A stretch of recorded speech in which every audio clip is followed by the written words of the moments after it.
Welcome to this episode of The Setup. I want to talk about the comparison of the Hoyt RX7 Ultra versus the RX8 Ultra.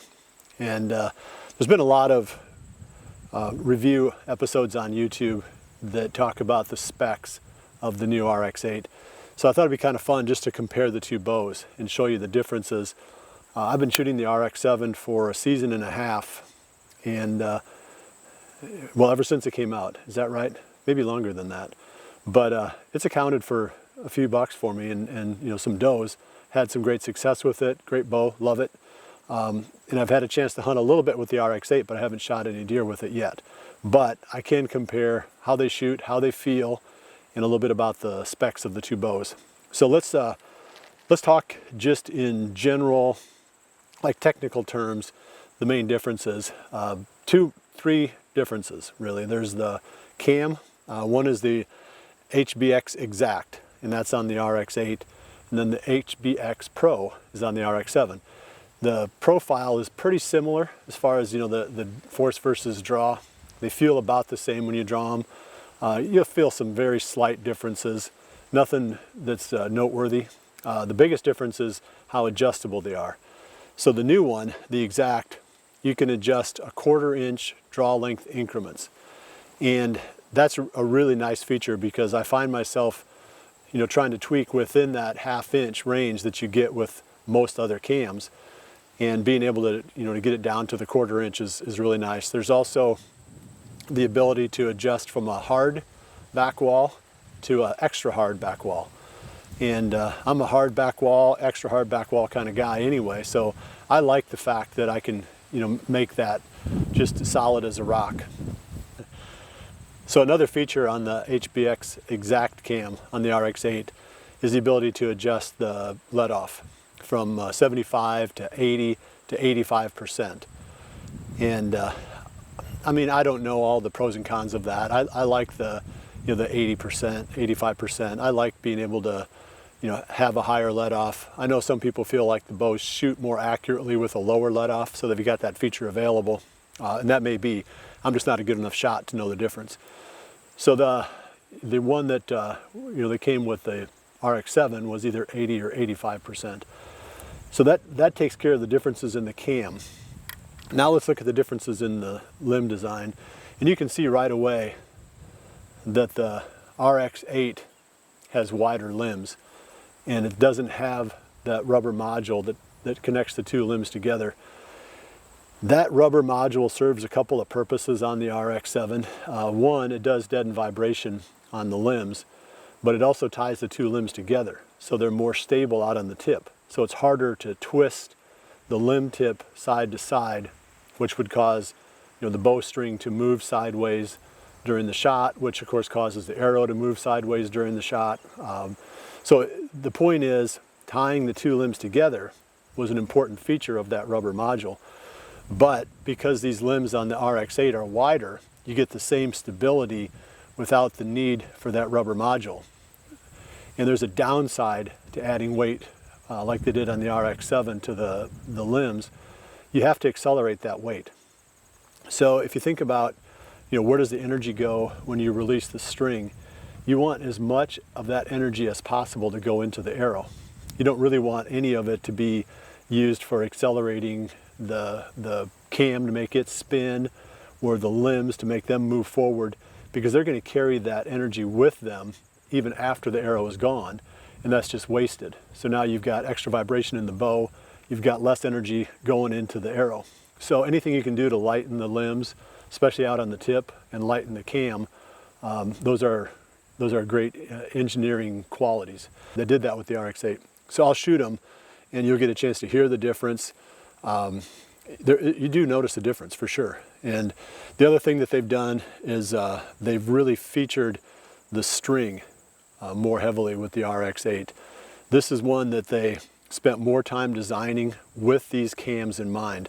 And I think it has to do with where they place the weights, maybe even how much the string itself weighs. And again, you know, all that stuff is so important to the efficiency of the bow on how fast it delivers an arrow. They've got, I think they call it the hole shot, these little rubber vibration dampeners on the string. That's a feature that's now part of the RX8 that wasn't on the RX7. So you can see that there's not a massive amount of differences, but I've noticed it just shooting them. So that's what I'm going to do next. I've got both of these bows set up exactly the same draw length, exactly the same draw weight. The accessories are the same. I'll be shooting the same arrow. And it's super important when you're doing any kind of a side-by-side test of vibration or noise that you make sure that all of the pieces are, that they're solid, that they're similar or the same ideally. Otherwise, it's not really a good test. So one thing I'll do is I'll twang the bowstring just to make sure that nothing vibrates. You can hear it if you've got a loose pin or you've got something in your accessory package that's loose. So you want to make sure if you're trying to say, well, this bow is quieter than that bow, that you don't just assume that the accessories are solid, because some of them, they make noise too. So again, like I said, they're both set up exactly the same. We should get a pretty fair test. And I'm going to have the camera right next to the two bows while I shoot them, and you can listen to it and see what you think. Hoyt did this testing, and they showed the acoustic waves in a chart form. And I'm going to see if I can pull that off their website. But you can see that the RX8 produces less of an initial shock wave. So the initial sound of the string and the cams and the limbs bottoming is less. So again, I think that's because it's just carrying less weight out on the limbs. They don't have as much momentum that they're trying to dissipate, when the bow comes to a stop. So I'm going to start with the RX7. And then I'll shoot that for a couple arrows, and then I'm going to move on to the RX8. The arrow I'm going to be shooting on this test is the FMJ 5mm size 300. And just for the record, my bows are set at 80 pounds. Well, they're maxed out. They're 80-pound bows. So I'm assuming they're both somewhere around 80 or low 80s at 31.5-inch draw. And so let me go ahead and take 3 shots with the RX7, and then I'll take 3 shots with the RX8.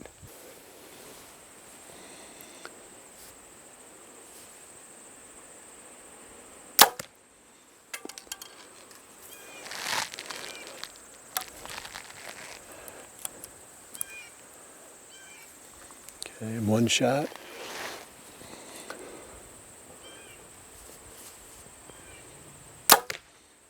2.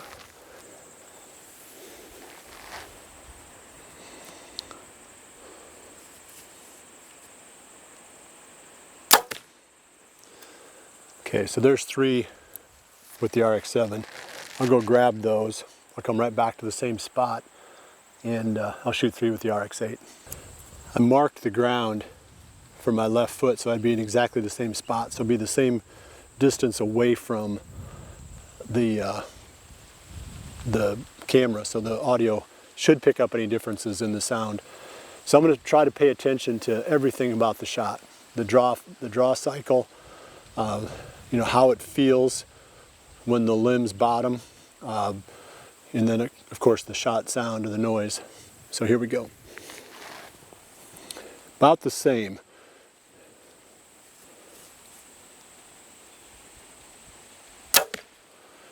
It's just, you really notice, I feel it right away on the first shot. It's quieter and the bow doesn't jump as much. You don't feel the shot near as much. It's almost, it's a dead feeling, more of a dead feeling. And again, I think that's because of the limb design and maybe something to do with the cam too, but when you take that rubber thing out of the limb, it's just that much less momentum that's moving forward. So let's try another one.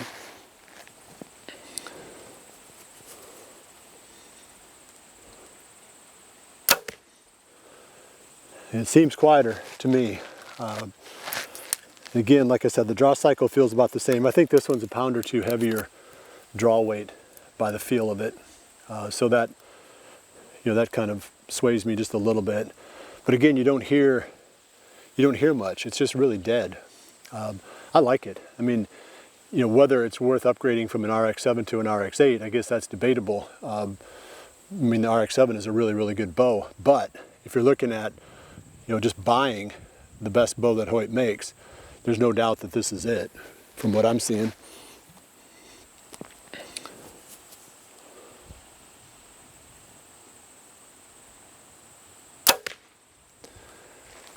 Okay, so that's the shooting part. If you were shooting them side by side, you'd tell a difference. And I do like the adjustability of the cam. That's a big deal. You know, being able to tweak it, you know, your draw length that accurately to fit you. Because where your arrow or where your elbow points at full draw is a big deal. You know, if your draw length is just a little too long and the elbow's pointing around behind you, you're going to get sideways string travel. You're going to get a bow that probably shoots to the left a little bit. So just having it that perfect draw length for you, that's a big deal. One other thing that we didn't talk about, or I didn't talk about, are these little nubbins that they put on these cams. I think they called it a kickstand or something like that. I mean, that's a cool feature because when we lower the bow out of the tree stand or when we set it down next to us when we're, you know, glassing or whatever, we're always setting it down on top of the string. But now this makes contact with the ground so that, you know, you're not, you know, putting the string itself, you know, right down into the dirt or into the rocks, which, you know, that will save the serving life on those strings, but it also just overall, I think, makes the bow just a little bit more durable. Small point, but that's it. That's what I've seen. And like I said, I'm excited about trying to shoot something with this. One of the things they do really like this color, this new tombstone color at Hoyt. I know they've talked about it a lot, and I think it's pretty cool. I mean, I had no problem at all with this. I think they called it Wilderness. That's pretty cool too. But the new gray is sort of their new trademark color for these carbon bows. You can put a Picatinny rail sight on these things, which gives you more of that inline balance. I'm a less is more kind of guy. I always want the least amount of material on my bow as possible. I don't want a sight that sticks out very far. It hangs up on limbs when I'm bringing my bow up into the tree stand and so forth. So I go with all of these little, you know, compact, anything inside the limb pockets, you know, when you're pulling it up into the tree, you know, it just feels like it goes places that I want it to go better, and I don't shoot a long ways. So I don't need a sight that's way out in front of the bow that gives you a little bit more critical aiming. For me, a 40-yard shot at a whitetail is a really long shot, and I know in Western hunting, you know, that's maybe where a lot of the action starts. So again, there are things you can do with this bow, you know, using that Picatinny rail that I'm not taking advantage of, but it does a really nice job for what I need. Can't wait to, you know, get a whitetail in front of me with this bow. Well, thanks for joining me for this episode of The Setup. Hopefully you learned something about these two bows and the differences. You know, given a choice, I'll take the RX8 for sure. It's a really good bow.